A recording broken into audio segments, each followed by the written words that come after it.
Hello दोस्तों, स्वागत करते हैं आप सभी का निमी टेक्निकल क्लासेस में। तो आज हम न्यूमेरिकल्स का खजाना लेकर आप सभी के बीच खड़े हो चुके हैं। तो इसी खुशी में क्यों ना हम इस सेशन को यहीं से शुरुआत करें, है ना। और दोस्तों, जब शुरुआत हो ही गया है तो अब चाहे हम सवालों में फंस जाएं या सवाल हमसे फंस जाएं, अब जो भी होगा मुकाबला आमने सामने का होगा। तो दोस्तों, इस खजाने का गेट खुलता हुआ पहला क्वेश्चन आपके सामने आ चुका है। दोस्तों, अब हमें देखना यह है कि हम सवालों में लिपट जाते हैं या सवाल हमें लपेट लेते हैं। ठीक है, अब जो भी होगा दोस्तों देखा जाएगा। सवालों का आमना सामना हमें डट कर करना है। अपना नोटबुक और अपना कलम अपने हाथ में रखिए, हर पॉइंट को पंच करते रहिए। तो वायु में एक दूसरे से 30 सेंटीमीटर दूरी पर रखे दो छोटे आवेशित गोलों पर पहला 2 गुणे 10 की घाते -3 कूलम आवेश है और दूसरे गोले पे 3 गुणे 10 की घाते -3 कूलम आवेश है। अब दोनों आवेशों के बीच कितना बल लगेगा? दोस्तों, इस क्वेश्चन की अकॉर्डिंग ही हम चलते हैं कि पहला गोला जो कि वायु में रखा हुआ है और ये दूसरा गोला है, इन दोनों गोले की जो बीच की दूरी है ये कितना है? 30 सेंटीमीटर। अब देखिए दोस्तों, पहला गोला को हम क्यों ना Q1 नाम दें और दूसरे को Q2। पहले गोले पर 2 गुणे 10 की घाते -3 कूलम आवेश है और दूसरे पे है 3 गुणे 10 की घाते -3 कूलम का आवेश।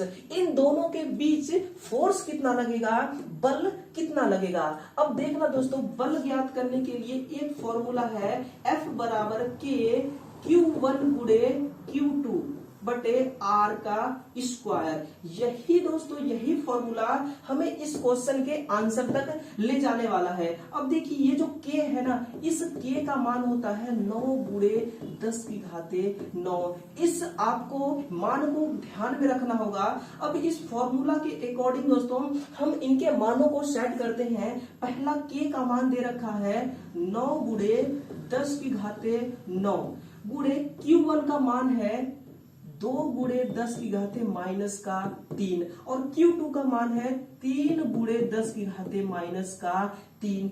बिल्कुल यहां तक समझ में आया क्या? R स्क्वायर, R क्या है दोस्तों? ये दूरी है जो कि स्क्वायर में है, इसलिए 30 को मुझे 2 बार लिखना होगा। अब आप जब ध्यान से देखेंगे ना तो आपको दिखेगा जो दूरी है ये सेंटीमीटर में है, लेकिन जो फोर्स होता है, बल होता है दोस्तों, ये किस में होता है? ये मीटर में होता है। तो मुझे मीटर में बदलने के लिए 100 का भाग देना होगा नीचे और ऊपर 100 का गुणा करना होगा। ठीक है, अब देखिए यहां से कौन कौन से पॉइंट कटते हैं। 10 की घाते -3 से 10 की घाते -3 गया, कट। क्लियर? अब 2 जीरो ये मिला के हो गया 4 जीरो। 10 की घाते 9 को काटूंगा तो बचेगा 10 की घाते 5। ठीक है, अब देखिए दोस्तों, यहां से आगे बढ़ते हैं थोड़ा, तो बचेगा क्या? 9 गुणे 10 की घाते 5 गुणे 2 का जब 3 से गुणा करेंगे तो बचेगा, होगा 6। ठीक है, अब 30 का 30 से जब गुणा करेंगे तो होगा 900। अब देखना, 2 जीरो से जब हम 10 की घाते 5 को काटेंगे तो बचेगा 10 की घाते 3। अब ये 9 से 9 गया कट, आगे हमें बचा क्या? 6 गुणे 10 की घाते 3 न्यूटन। अब देखिए ऑप्शन है क्या? इकाई पहला दे रखा है इकाई, दूसरा है 30 गुणे 10 की घाते कुछ भी नहीं है। ठीक है, ये है गलत। 2 गुणे 10 की घाते -1 न्यूटन, 6 गुणे 10 की घाते -3 न्यूटन। दोस्तों, ये माइनस नहीं, यहाँ पे प्लस ही होगा। क्लियर? ये ऑप्शन लिखने में मिस्टेक हो गया है। ठीक है, कोई बात नहीं। चलिए, पहला क्वेश्चन का दोस्तों ऑप्शन नंबर डी इसका करेक्ट आंसर होगा। यानी कि पहले क्वेश्चन में दोस्तों हमने जीत हासिल कर लिया। अब देखते हैं दूसरा क्वेश्चन क्या है। Question number 262।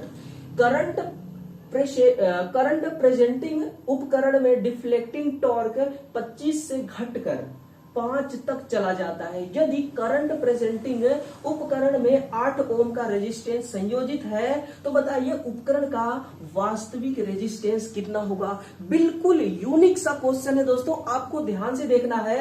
करंट प्रेजेंटिंग उपकरण को किसको कहते हैं, लिखिएगा, इसको हम गैल्वेनोमीटर कहते हैं ना, गैल्वेनोमीटर। इसी को दोस्तों ये क्या करता है, करंट की केवल उपस्थिति को दर्शाता है। तो उसका डिफ्लेक्टिंग टॉर्क 25 से घटकर 5 चला जाता है। अब मुद्दा ये है कि जो उपकरण है, इस उपकरण का वास्तविक रेजिस्टेंस कितना होगा। ठीक है, अब दोस्तों इसको ज्ञात करने के लिए ना एक सूत्र होता है, डिफ्लेक्टिंग टॉर्क। ठीक है, इसको ज्ञात करने के लिए एक सूत्र होता है। अब ध्यान दीजिए, वो सूत्र क्या है, गैल्वेनोमीटर बराबर T माइनस T1 बटे T2 गुणे R। ये फॉर्मूला देखिए, इस फॉर्मूला के अकॉर्डिंग मान को हम रखते हैं तो T में किस मान को रखेंगे, जो डिफ्लेक्टिंग टॉर्क है वास्तव में पहले कितना था 25, तो हमें यहां पे रखना होगा 25 माइनस, अब घटकर कितना हो गया है 5। ठीक है, अब माइनस यहाँ पे होगा T1। ठीक है, तो बटे में क्या हो गया 5। अब गुणे R, जो कि इस गैल्वेनोमीटर के सीरीज क्रम में संयोजित है। ठीक है, सीरीज क्रम में संयोजित होता है, उस का मान जो है 8 ओम है, उस रेजिस्टेंस का मान 8 ओम है। तो यहाँ पे अपन को 8 ओम लिखना होगा। आगे सॉल्व करते हैं तो जब 25 में 5 आप माइनस करेंगे तो बच जाएगा 20 बटे 5 गुणे 8। अब देखिए यहां से अगर कट सके तो काट दीजिए। ठीक है, 5 20 कट जाएगा 4 बार में, कितना हो गया 8 चौक 32, 8 चौक 32 ओम। अब देखिए दोस्तों ऑप्शन नंबर बी में है कि 32 ओम, यही इसका करेक्ट आंसर होगा। यानी कि जो उपकरण है, गैल्वेनोमीटर उपकरण है, उसमें जो सीरीज क्रम में दोस्तों जो प्रतिरोध लगा होता है ना, उस प्रतिरोध का मान तो 8 ओम है, लेकिन वास्तव में गैल्वेनोमीटर का प्रतिरोध कितना है, तो वो दोस्तों 32 ओम होगा। ठीक है, अब देखते हैं अगला क्वेश्चन देखते हैं दोस्तों। इसका मुकाबला कीजिए, क्या कह रहा है कि एक 4 पोल, ठीक है, एक 4 पोल का लैप वाउंड जनरेटर है, उसमें प्रति पोल फ्लक्स का मान है 20 मिली वेबर और आर्मेचर में कुल चालक हैं 200 तथा स्लॉट की संख्या 10 है। तो प्रेरित ईएमएफ की गणना कीजिए यदि गति 1000 आरपीएम हो तो। अब देखते हैं, कोशिश करते हैं इसको भी सॉल्व करने का, है ना। देखिए दोस्तों, जो हमारी क्या ज्ञात करने के लिए दिया है ईएमएफ, वोल्टेज ज्ञात करने का एक फॉर्मूला है phi/ZNP 60A। इसमें हर एक पॉइंट को समझते चलना है हमें। फ्लक्स क्या है, हर पोल में कितने वेबर का फ्लक्स जनरेट हो रहा है, उसको पूरा मिला के 20 मिली वेबर का फ्लक्स यहाँ पे बना। तो आप इसको लिखिए 20। दोस्तों जो मिली है ना, इसका मान होता है 10 की घाते -3। आप लिखिए यहाँ पे 10 घाते -3 गुणे एन। जेड क्या है कि आर्मेचर वाइंडिंग है जो जनरेटर का, उसमें कितने टर्न लपेटा गया है, इसमें दे रखा है दोस्तों क्वेश्चन में 200 चालक हैं। ठीक है, एन जनरेटर का रोटर कितने स्पीड से घूम रहा है, तो 1 मिनट में ये 1000 राउंड घूम रहा है। ठीक है, अब पी क्या है दोस्तों, पोल की संख्या, तो पोल कितना दे रखा है 4। क्लियर। अब देखिए ये क्या है 60 पता है क्या होता है, हर 1 मिनट में 60 सेकेंड होता है।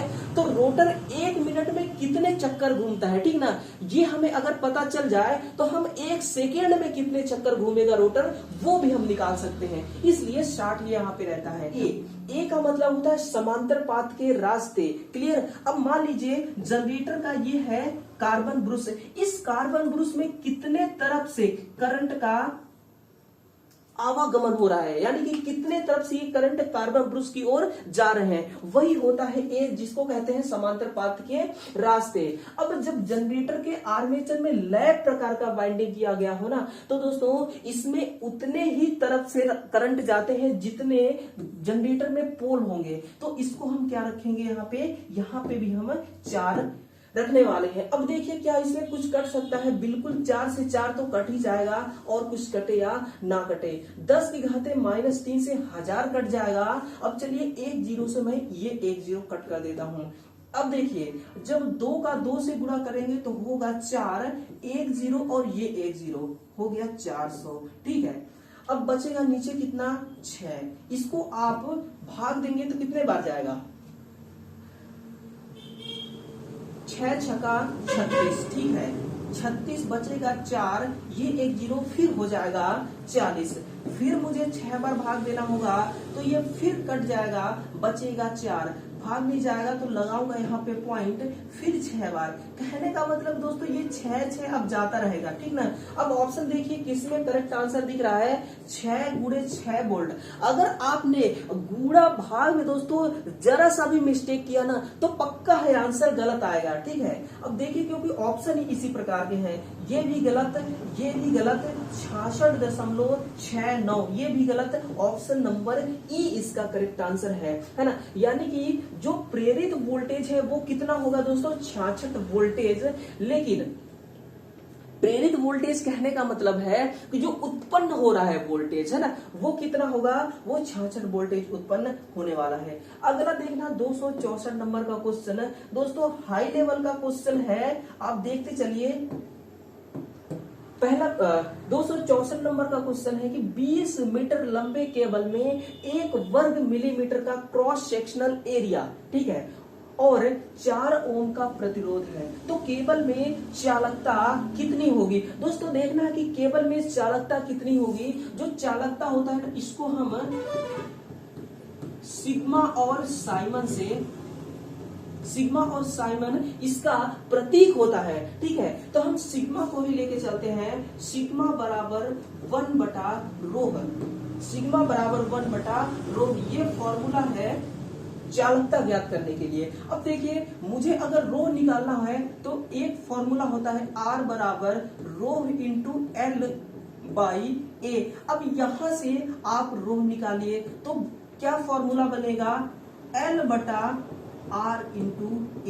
ये एक नया फॉर्मूला बनेगा जो कि यही दोस्तों सूत्र है जो इसका आंसर तक हमें पहुंचाने वाला है। देखिए रो बराबर L है ना, L का मान दे रखा है 20 मीटर बटे R है दोस्तों 4 ओम, और एरिया कितना दे रखा है? 1 वर्ग मिलीमीटर, 1 वर्ग मिलीमीटर। अब ध्यान देना दोस्तों, यहाँ पे जो लंबाई है ना ये 2 प्रकार का दिया हुआ है। ये देखिए केबल का लंबाई है मीटर में और जो क्रॉस सेक्शनल एरिया है वो है वर्ग मिलीमीटर में। आप एक ही यूनिट को लेके चल सकते हैं, या तो आप मीटर को लेके चलिए या वर्ग मिलीमीटर को लेके चलिए। दोस्तों आसान पता है कौन सा होता है? जो छोटा संख्या होता है, मिलीमीटर छोटा होता है मीटर से, तो हम क्यों ना हम मिलीमीटर को ही लेके चलें। और जब मिलीमीटर को लेके चलेंगे ना तो यहाँ पे 1000 का गुणा करना होगा। किसका? 1000 का गुणा करना होगा 2 बार।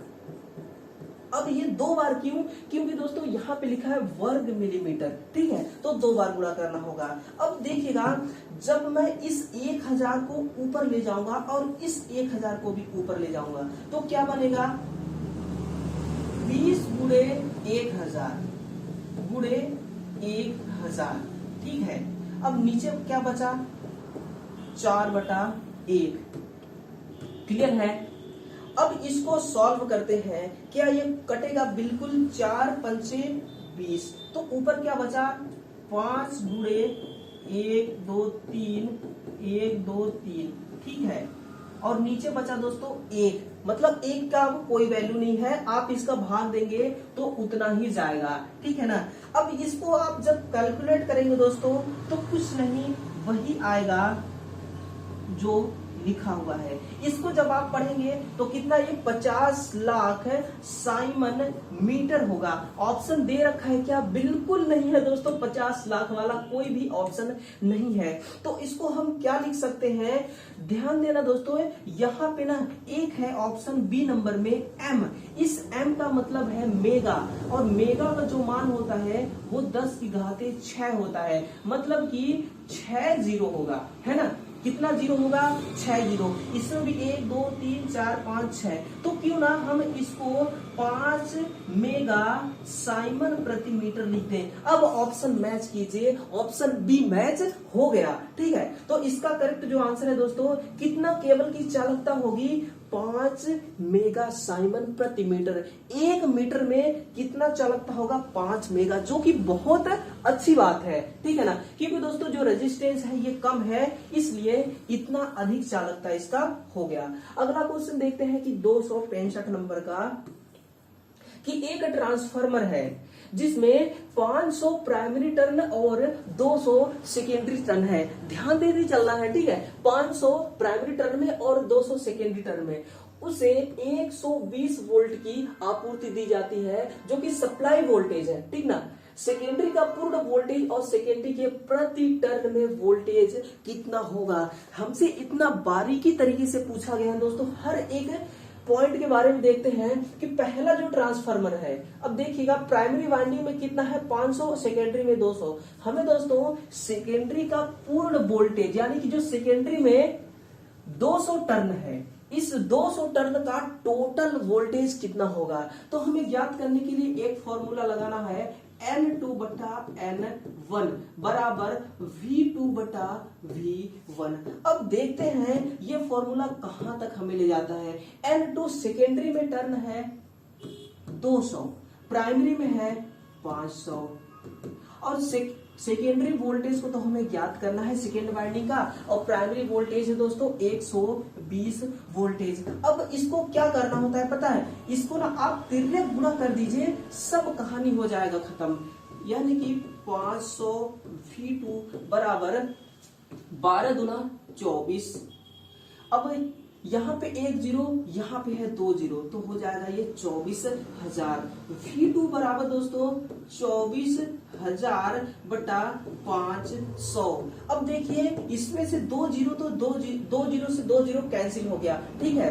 अब 5 चौक 20, बचेगा 4, हो गया 40, 8 पंचे 40, यानी कि टोटल कितना वोल्ट हो गया, 48 वोल्ट, जो कि सेकेंडरी में 200 टर्न है उस कंडीशन में। अब हमें यह भी कहा गया है कि जो सेकेंडरी में 200 टर्न है ना, हर एक टर्न में कितने वोल्टेज होगा वो भी आप मुझे बताओ। यानी कि दोस्तों जो एग्जामिनर है ना, वो आपको फंसाना चाह रहा है, ठीक है, लेकिन उसको शायद तक पता नहीं कि इस क्वेश्चन का पाला किससे है पढ़ने वाला। अब देखिएगा प्रति टर्न वोल्टेज, प्रति टर्न वोल्टेज है ना। अब हम भी किसी से कम नहीं है दोस्तों, अब दिखा देंगे उनको कि हमारी तैयारी में भी दम है, ठीक है ना। प्रति टर्न, आप ध्यान देना एक चीज को, आप चाहे प्राइमरी वाइंडिंग का हर टर्न का वोल्टेज निकालो या सेकेंडरी वाइंडिंग के हर टर्न का वोल्टेज निकालो, कोई मायने नहीं रखेगा दोस्तों।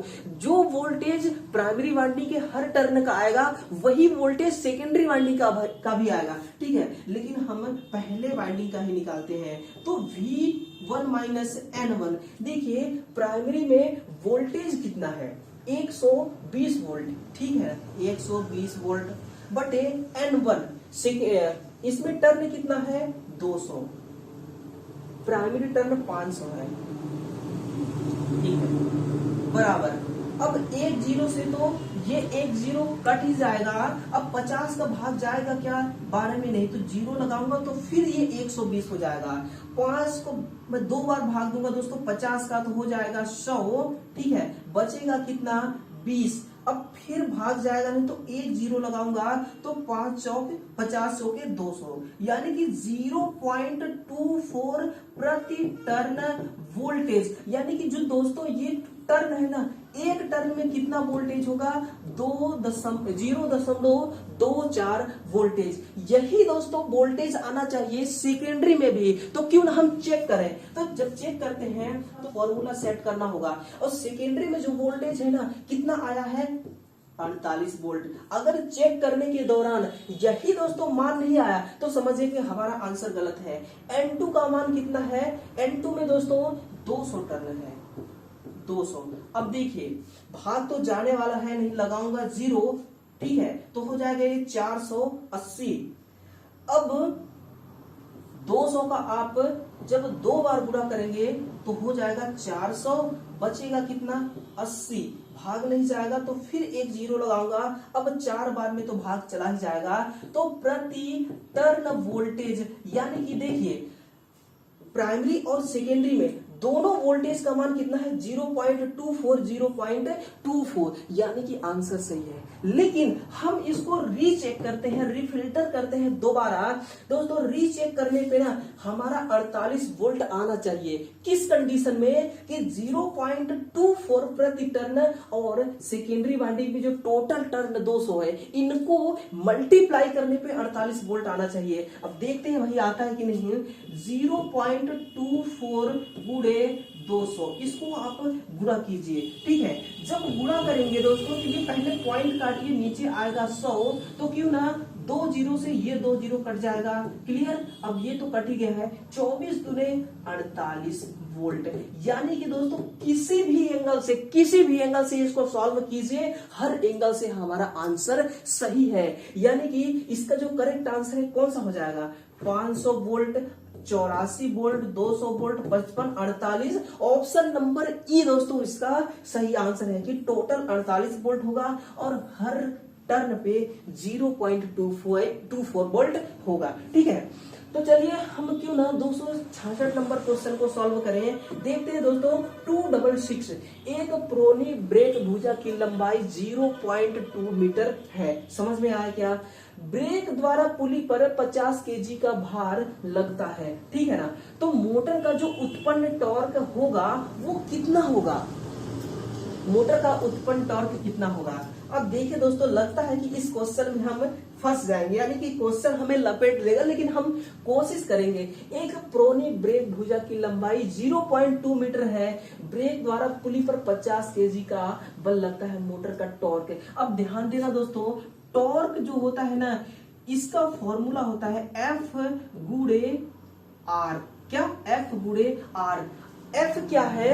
ये मोटर का शाफ्ट है ना, ये मोटर का शाफ्ट है। इस शाफ्ट को घूमने के लिए 50 केजी का बल डाला जा रहा है। क्या? 50 केजी का इस पे फोर्स लगाया जा रहा है। कौन सा फोर्स? टॉर्क। फोर्स एक टॉर्क होता है। ठीक है, कौन सा टॉर्क? जो आर्मेचर में उत्पन्न हुआ है ताकि ये रोटर घूम सके। और जब रोटर घूमती है तो उसका एक त्रिज्या भी होता है जो कि R है। अब देखते हैं इस फॉर्मूला को रख के देखते हैं दोस्तों क्या आंसर आता है। F बराबर T बराबर F इंटू R।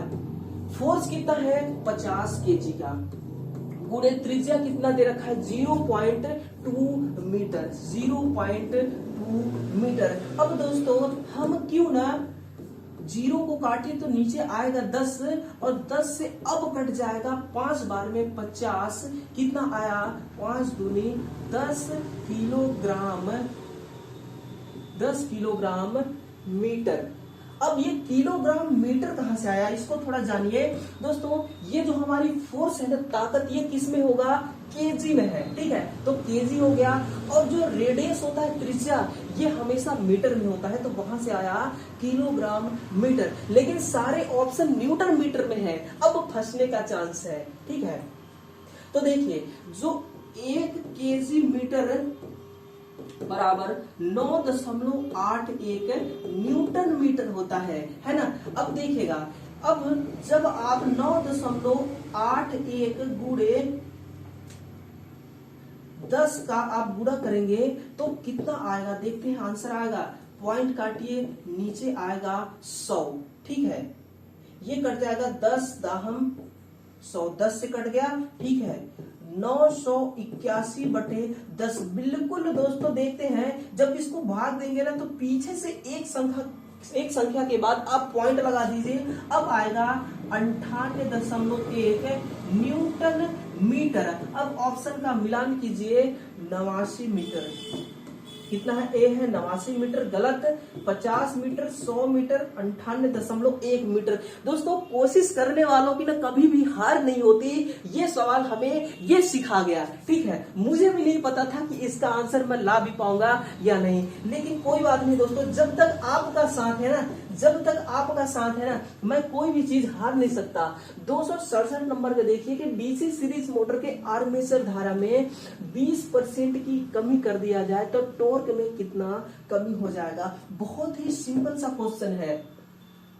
कितना आर्मेचर करंट में 20% की कमी करते हैं। दोस्तों ये क्वेश्चन एक और ऑब्जेक्टिव क्वेश्चन अपने अंदर छुपा रखा है। देखते हैं क्या कह रहा है कि जो आर्मेचर करंट है 20% की कमी करते हैं तो टॉर्क में कितना कमी होगा। इसका मतलब कि जो टॉर्क है ना ये कहां से पैदा होता है, ये आर्मेचर के करंट से पैदा होता है। क्लियर, इस चीज को आप नोट करिएगा। तो अब देखते हैं, मान के चलिए कि 20% की जब कमी करते हैं तो एक समय ऐसा रहा होगा कि 100% करंट रही होगी। मानते हैं इस बात को, ठीक है। और जब 20% की हम कमी कर दिए तो 100 में से 20 घटाएंगे तो कितना, केवल 80% टॉर्क बचा। क्लियर है। अब देखिए दोस्तों, जो डीसी मोटर का जो टॉर्क होता है ना ये आर्मेचर करंट के वर्ग के समानुपाती होता है। ठीक है, किसके वर्ग के समानुपाती। 10 से 10 काटूंगा तो बच जाएगा 10/8। और जब वर्ग का समानुपाती होता है तो मैं बेशक 10 का भी वर्ग कर सकता हूं और 8 का भी वर्ग कर सकता हूं। अब ठीक है, यहां से देखिए 10 का वर्ग होगा 100, 8 का वर्ग होगा 64। इसको दोस्तों आर्टिफिशियल तरीके से हम सॉल्व करते हैं, ठीक है ना। अब देखिए, अब 100 को आप जब 64 से घटाएंगे तो कितना आएगा, 10 में 4 6 बचा, 9 में 6 3 बचा, कितना हो गया 36%। ऑप्शन में ए में ही दे रखा है 36%। यानी कि सीरीज मोटर का जो आर्मेचर करंट है ना 20% की अगर कमी रखेंगे दोस्तों, कमी कर देंगे तो टॉर्क कितना होगा, 36% कम हो जाएगा। ठीक है, देखिए ये तो समानुपाती है टॉर्क आर्मेचर करंट के। अगर केवल करंट के आर्मेचर करंट के समानुपाती होता ना तो 20% कमी करने पे 20% टॉर्क भी कमी होता, लेकिन ये वर्ग के समानुपाती है, इसलिए दोस्तों ये अधिक कमी हो रहा है, टॉर्क में अधिक गिरावट आ रही है। ठीक है, तो इसका जो सही आंसर है ऑप्शन नंबर है ए सही आंसर होगा। अगला देखते हैं 268। इलेक्ट्रिक आयरन का तापमान दक्षता मापने का सूत्र क्या होगा। दोस्तों यूपी आर्मी ने ना एक फ्रेश क्वेश्चन दिया है आपके लिए। अब देखिएगा इसका जो सही आंसर होगा ना वो ऑप्शन नंबर डी सही आंसर होगा दोस्तों। 0.24 I²RT बटे MST2 - T1 गुणे 100। ये क्या है, तापमान दक्षता मापने का सूत्र है। ये एक मानक फॉर्मूला है, आपको नोट करके रखना है। ठीक है, अगला क्वेश्चन देखिएगा, क्वेश्चन नंबर 269 नंबर का। किसी पदार्थ का चुंबकीय संवेदनशीलता निर्धारित कीजिए। यदि उस पदार्थ का जो चुंबकीय शक्ति है ना वो 0.8 × 10 की घाते माइनस का यहाँ 5 होगा, एम्पियर मीटर इनवर्स है, और चुंबकन की मात्रा 0.97 × 10 घाते माइनस का 5 एम्पियर मीटर इनवर्स है। अब देखिए हमें क्या बोला है, चुंबकीय संवेदनशीलता निर्धारित करने का सूत्र एक ही होता है दोस्तों। इसको आप क्या पढ़ेंगे, देखिएगा इसको क्या पढ़ते हैं तो इसको दोस्तों जाई पढ़ते हैं, क्या जाई है ना। तो जाई m बराबर होता है m/h। ये फॉर्मूला दोस्तों आपको नोटबुक पे नोट करना चाहिए। जाई m बराबर m/h। m क्या होता है, देखिए जो चुंबकन की मात्रा है ना, चुंबकन की जो द्रव्यमान है, जो क्वांटिटी है उसका, वो टोटल कितना है 0.97 × 10 की घाते -5 एम्पियर मीटर इनवर्स, और h क्या है, शक्ति। किसकी शक्ति, ये चुंबकीय शक्ति है, तो वो भी चुंबकीय शक्ति का मान भी दे रखा है। क्यों ना हम इसको सॉल्व करना स्टार्ट करें। m का मान है दोस्तों 0.97 × 10 की घाते -5 बटे 0.8 × 10 की घाते -0। साफ यहाँ दिख रहा है, कटने वाला चीज 10 की घाते -5 से ये कट जाएगा आपस में। ठीक है, अब ठीक है, अब देखिए जब पॉइंट को काटेंगे तो नीचे आएगा 100, इस पॉइंट को काटेंगे तो ऊपर आएगा 10। कितना हो जाएगा 970, और नीचे होगा दोस्तों 800। कितना होगा 800। 1 0 से 1 0 कट जाएगा, और कटने के बाद क्या बचा, 80 का भाग देना है। कितने बार जाएगा, एक बार। 80 का भाग देंगे तो एक बार जाएगा, तो कितना बचा दोस्तों 17 है ना। अब भाग जाएगा नहीं तो लगाना होगा मुझे पॉइंट, 170 हो गया। 8 का 80 का 2 बार जब गुणा करेंगे तो होगा 160, बचेगा यहां से कितना 10। अब 10 में भाग जाएगा नहीं तो फिर एक जीरो लगाऊंगा तो हो जाएगा 100। अब एक बार जाएगा, ठीक है, इतना ही दोस्तों भाग करते हैं 1.21। क्या ये आंसर है 1.21?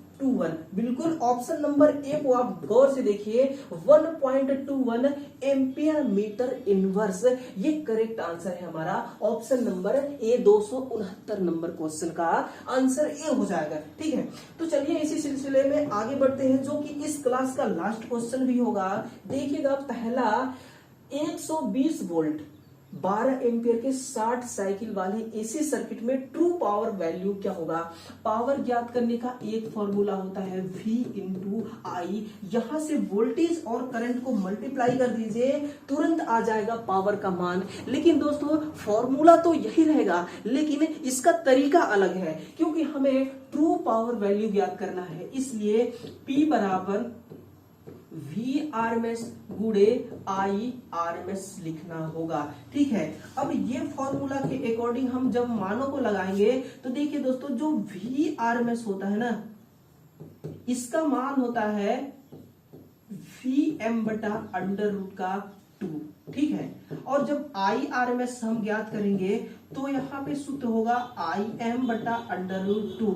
मैक्सिमम यानी कि करंट का जब आरएमएस मान ज्ञात करना है तो मैक्सिमम करंट, वोल्टेज का आरएमएस मान ज्ञात करना है तो मैक्सिमम वोल्टेज। बिल्कुल इस फॉर्मूला के अकॉर्डिंग आप इसको मानों को रखिए, क्या आता है देखिए, V अब मैक्सिमम वोल्टेज कितना है 120 बटे अंडर रूट का 2 गुणे मैक्सिमम करंट भी दे रखा है 12 एम्पियर बटे अंडर रूट 2। बिल्कुल दोस्तों अंडर रूट 2 से अंडर रूट 2 कटेगा हमारा, अंडर रूट 2 से अंडर रूट 2 कटा, ये 6 से कट जाएगा, 6 दूनी 12, 12 संग 72 जीरो, यानी कि टोटल कितना होगा ट्रू पावर 720 वाट।